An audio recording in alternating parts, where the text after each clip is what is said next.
In this week's episode of Dragon Ball Super, Goku has a Super Saiyan Blue battle with the evil superhuman water copy Vegeta. And you're gonna forget about all of that when you see the last couple seconds of this week's episode, which is an amazing teaser leading up to the brand new Future Trunks arc. Don't get me wrong, this week's episode of Dragon Ball Super was very exciting. I love the twist that copy Vegeta could actually transform into Super Saiyan Blue, and Goku did as well. Hell, that's not even the best thing about this week's episode. You got to see Vegeta sucking on a pacifier. Ever since Battle of Gods, we've been seeing a very different side of Vegeta, and it's gonna be really hard to top Vegeta with a pacifier. What's most funny about it is that he's really not reluctant to hold on to this pacifier. I mean, one, it is going to help in saving his life, prolonging him actually disappearing, but he does seem to genuinely enjoy sucking on it. So this was a pretty by-the-numbers battle for Dragon Ball, basically just Goku versus copy Vegeta, a lot of techniques we've seen before, some decent fighting choreography.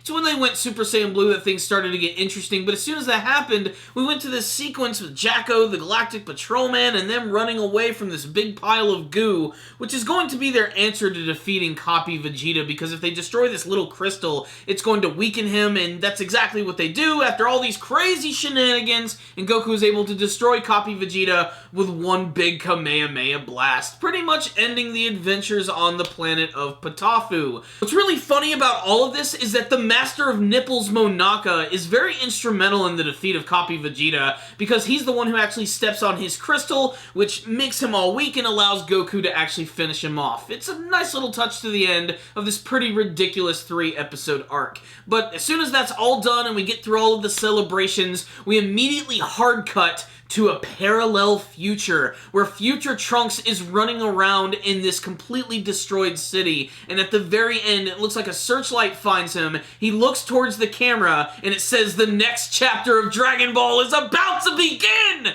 Man, this sequence was really great, and that alone makes this episode worth seeing. I just got goosebumps through that whole sequence. I loved all of the music cues. Not only were they classic Dragon Ball, but they had this sort of like Terminator feel to them, which is so perfect because it's all about time travel, and I cannot wait to see what this whole Future Trunks arc is going to be about. I know that they just released some brand new imagery of Black or Dark Goku, which apparently is this evil version of Goku wearing the Potara earrings, which apparently he is fused with someone evil. Who that is going to be is a complete mystery right now, but I cannot wait to see how that is going to play out.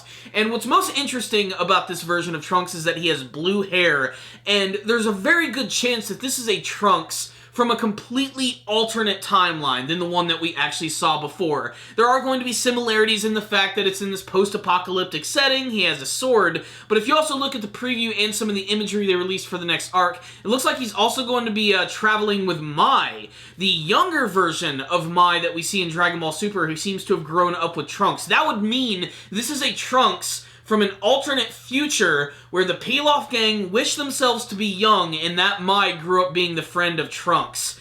It's weird, but hell, it gives us a cool excuse to see Mai with a shotgun.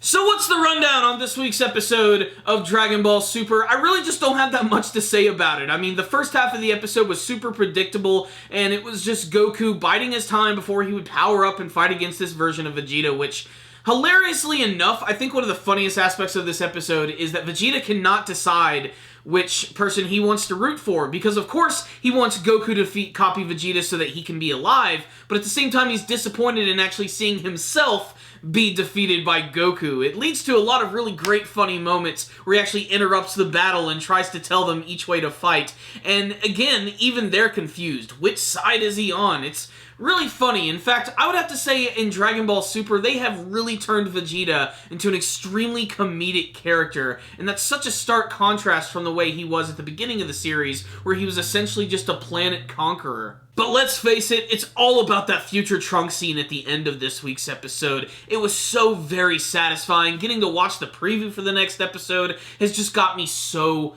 hyped. Future Trunks is one of my favorite characters from the entire series. I'm really glad that he's coming back, and I'm glad that he has his sword with him. I think that's one of the most unique aspects of the character, and I really hope that they incorporate it into a lot of his fight scenes. If the preview is any indication, it looks like it's at least going to get unsheathed a couple of times. Mai coming in is also a really interesting prospect. It's really strange how she sort of still has the mindset of her original age, but now she's young again and growing up with Trunks and being his girlfriend. It's strange and weird, but hey, it's an interesting way to use that character, and I have to give them credit for their creativity. And I just can't wait to see what this whole Black Dark Goku thing is going to be all about. I'm just so excited. This is definitely one of the arcs of Dragon Ball Super that I think is surprising me the most. You know, I really loved the tournament and all the brand new characters, and I was a little bummed at first when I heard Future Trunks is coming back, because I'm like, it's basically going to be more of the same. But I'm finding myself getting really, really hyped about this one, and it's also just reminding me of how cool Future Trunks is, and just how drastically different that version of Trunks is to the one we have in this series. It's something of an unfair comparison, because Trunks is young, and Future Trunks grew up in a just completely different environment. Still, I'm ready to go back to that world to see all the different crazy time-traveling adventures we're going to go on. I can't wait to see how many universes it's going to span, how this Dark Goku thing is going to play out. I'm just hyped, man. I'm just excited. I'm loving this right now. And this was a pretty good episode right here, despite the fact that some of the animation didn't look all that great. This was basically, like I said, a very by-the-numbers Dragon Ball fight scene. But still, it was handled well, and this was a nice, short, little arc that I'm always going to remember, if only for the uniqueness and just weirdness of all of it.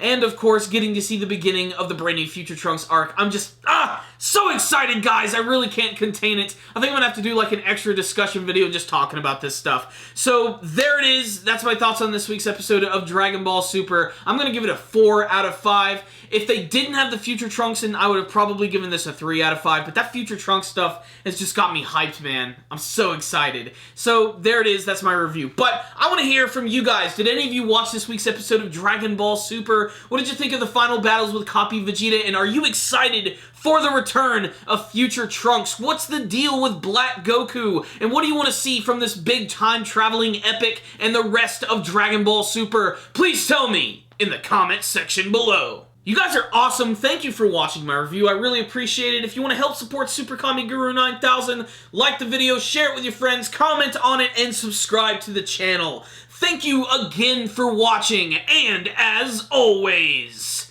stay dandy, baby!